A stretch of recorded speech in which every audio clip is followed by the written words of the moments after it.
अस्सलाम वालेकुम my YouTube family, welcome back to another vlog. Hopefully सब खैरियत से होंगे। आज का व्लॉग है मेरी वेडिंग एनिवर्सरी का। वीडियो के लास्ट तक बने रहिएगा मेरे साथ, बहुत मज़े की वीडियो आने वाली है। आज शुरू करते हैं व्लॉग। अच्छा, यहाँ मैंने वीडियो स्टार्ट की थी एक दिन पहले 15 अक्टूबर को। यहाँ मैं ब्लीच कर रही थी अपने फ़ेस पे, और फेस पे मैं अपनी ये आइज़ ब्लीच ही करती हूँ क्योंकि इससे इचिंग वगैरह भी नहीं होती है। रिज़ल्ट भी काफ़ी अच्छा है इसका। मेरी वेडिंग एनिवर्सरी आती है 16 अक्टूबर को, तो यहाँ अपने लिए टाइम निकालना चाहिए हमें थोड़ा। उसके बाद रात के 3:30 होने वाले थे ऑलमोस्ट, और फिर मैं यहाँ बैठ के अपने मेहंदी लगा रही थी। 1-1.5 घंटे की मैंने नींद ले ली थी। उसके बाद फिर मेरी आँख खुल गई थी 2:30-3 बजे, तो फिर मैंने अपने ये मेहंदी लगाई थी पैरों पे और एक हाथ पे। अच्छा, ये इस एनिवर्सरी पर मैं इतनी ज़रा तैयारी कर भी रही हूँ। ये लास्ट ईयर एनिवर्सरी के कुछ क्लिप्स आपके साथ शेयर कर रही हूँ। इस बार मेरा दिल था मेहंदी लगाने का, तो बस मैंने अपनी ये मेहंदी वगैरह लगा ली थी।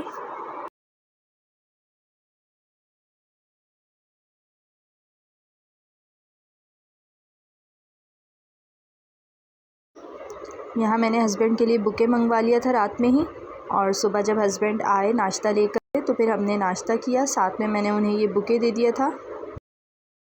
गिफ्ट्स हम दे चुके थे पहले ही। हस्बैंड ने ड्रेस दे दिया था मुझे, मैंने भी हस्बैंड को दे दिया था परफ्यूम वगैरह। हस्बैंड ने आज ऑफ़ किया था, तो उन्होंने कहा था आज कहीं आउटिंग पर चलेंगे बाहर बच्चों को लेके, तो उसके लिए मैं ये कपड़े वगैरह प्रेस कर रही थी बच्चों के। मुस्तफ़ा का मैंने ये न्यू ड्रेस निकाला था। ये टी शर्ट इनकी काफ़ी उस टाइम थोड़ी सी बड़ी लग रही थी, तो मैंने इसलिए इन्हें पहनाई नहीं थी। उनकी आनी ने ये गिफ्ट की थी उन्हें, तो आज मैंने ये निकाली थी। तो अब ये मुस्तफ़ा को बिल्कुल ठीक आ रही थी। इशाल का ड्रेस ये वाला निकाला था मैंने, प्लाज़ो स्टाइल था ये। बच्चों के कपड़े वगैरह प्रेस कर लिए थे मैंने। अपना मेरा ड्रेस अनफॉर्चुनेटली आया नहीं जो मैंने स्टिच होने दिया था। हस्बैंड ने जो मुझे गिफ्ट किया था, तो बस मैंने उसका फिर भी दुपट्टा प्रेस करके रख लिया था कि अगर सूट अभी आ गया स्टिच होकर तो मैं वो पहन लूँगी, लेकिन वो आया ही नहीं सूट स्टिच होके।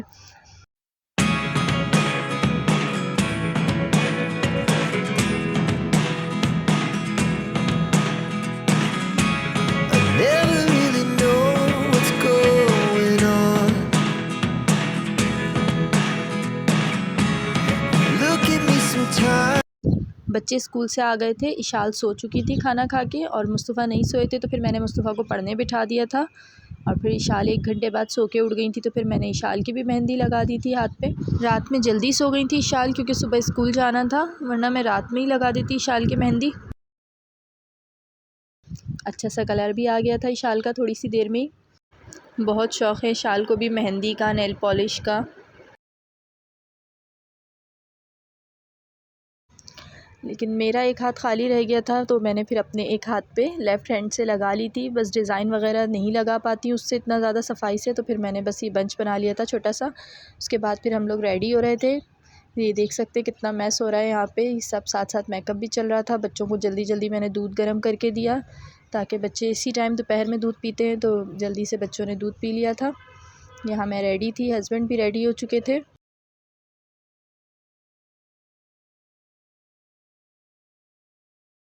इशाल के बहुत नखरे होते हैं, मुझे ये हेयर बैंड नहीं लगाना है, ये क्लिप नहीं लगाने, ये सैंडल नहीं पहननी है, तो इशाल को थोड़ा सा टाइम लग जाता है। और मेरा बेटा तो बिल्कुल सीधा साधा माशाल्लाह से जल्दी रेडी हो जाता है, सिंपल सा। फिर हम लोग निकल चुके थे, तकरीबन शाम के 5:30-6 बज रहे थे।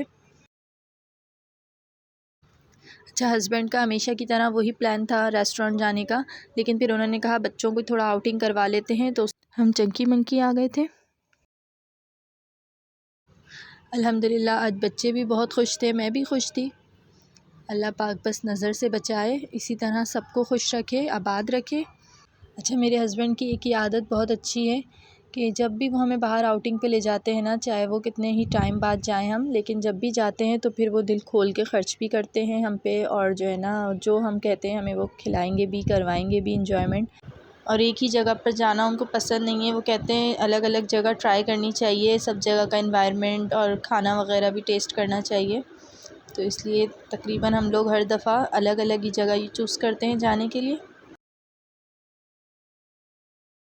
यहाँ आ गए थे फिर बच्चों को लेके। बच्चों ने थोड़ा एंजॉय कर लिया था यहाँ पर।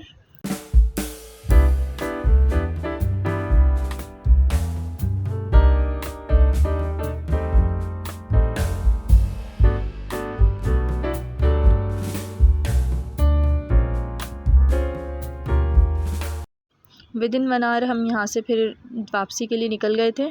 अच्छा, आज जो हमने रेस्टोरेंट ट्राई किया था ना, वो हमने काफ़ी यहाँ से तकरीबन दूर पड़ा था हमें, लेकिन हस्बैंड ने देखा था असल में उसका नेट पर, तो उनका इरादा था कि वहीं जाना है, तो हम लोग वहाँ जा रहे थे। तकरीबन यहाँ से वो 1 घंटे की ड्राइव पर था और रास्ते में जो है ना काफ़ी ज़्यादा ट्रैफिक था।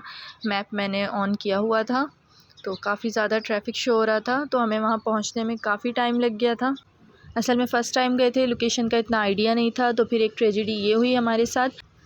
मैप में देख रहे थे हम, तो हम ब्रिज पर चले गए थे और फिर वहाँ से वापसी में आना पड़ा हमें, क्योंकि ब्रिज के नीचे था वो रेस्टोरेंट, तो फिर हम काफ़ी लंबा रूट लेना पड़ा। लेकिन फ़ाइनली फिर हम पहुँच चुके थे। यहाँ हैबिट मॉल था, तो उसमें यहाँ पे टॉप फ्लोर पर था गालिब रेस्टोरेंट। बहुत ज़बरदस्त बना हुआ था, बहुत प्यारा एनवायरनमेंट था यहाँ का। और उससे पहले जब हम इस मॉल के अंदर इंटर हुए ना, यहाँ पर बहुत प्यारे फैंसी और एंटीक आइटम्स थे। मेरा दिल था यहाँ रेस्टोरेंट जाने से पहले मैं थोड़ा सा विज़िट करूँ इधर, लेकिन भूख भी बहुत लग रही थी, बच्चों को भी, हस्बैंड को भी, तो फिर हम जल्दी से फिर यहाँ से टॉप फ्लोर पर चले गए थे। बहुत ज़्यादा एक्सपेंसिव था असल में ये मॉल। अगर आपका कभी जाना हो शारा फैसल की तरफ, विज़िट ज़रूर कीजिएगा इस मॉल का। बहुत खूबसूरत और प्यारी चीज़ें थी यहाँ पर।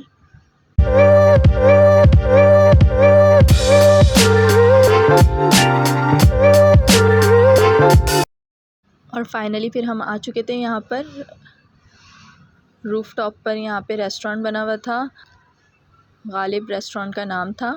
अच्छे टेस्ट के साथ साथ अच्छा एनवायरनमेंट भी मिले तो क्या ही बात है। तो बस यहाँ पे एनवायरनमेंट मिल गया था हमें। वो खाने में हम सब ने यहाँ पे एक एक चीज़ ऑर्डर की।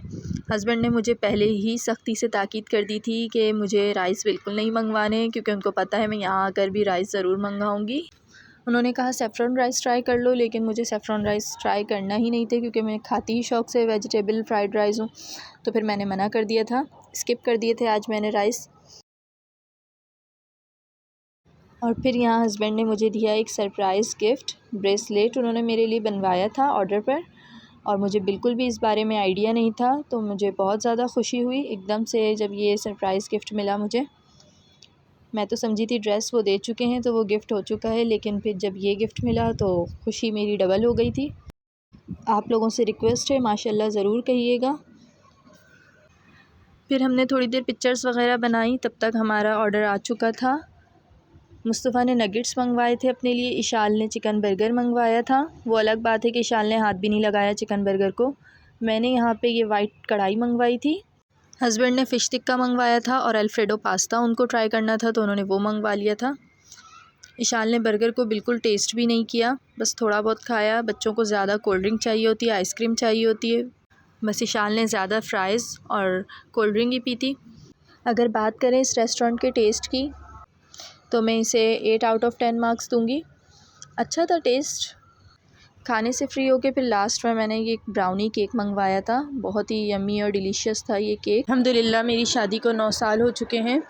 बच्चे भी बहुत ज़्यादा खुश थे, माशाल्लाह माशाल्लाह बहुत अच्छा गुज़रा आज का दिन। उम्मीद करती हूँ आपको मेरा व्लॉग पसंद आएगा। दुआओं में मुझे याद रखिएगा। अल्लाह पाक हम सबको इसी तरह खुश और आबाद रखे। मिलती हूँ आपसे नेक्स्ट वीडियो में। वीडियो को लाइक ज़रूर कर लीजिएगा। Thank you for watching. अल्लाह हाफ़िज़।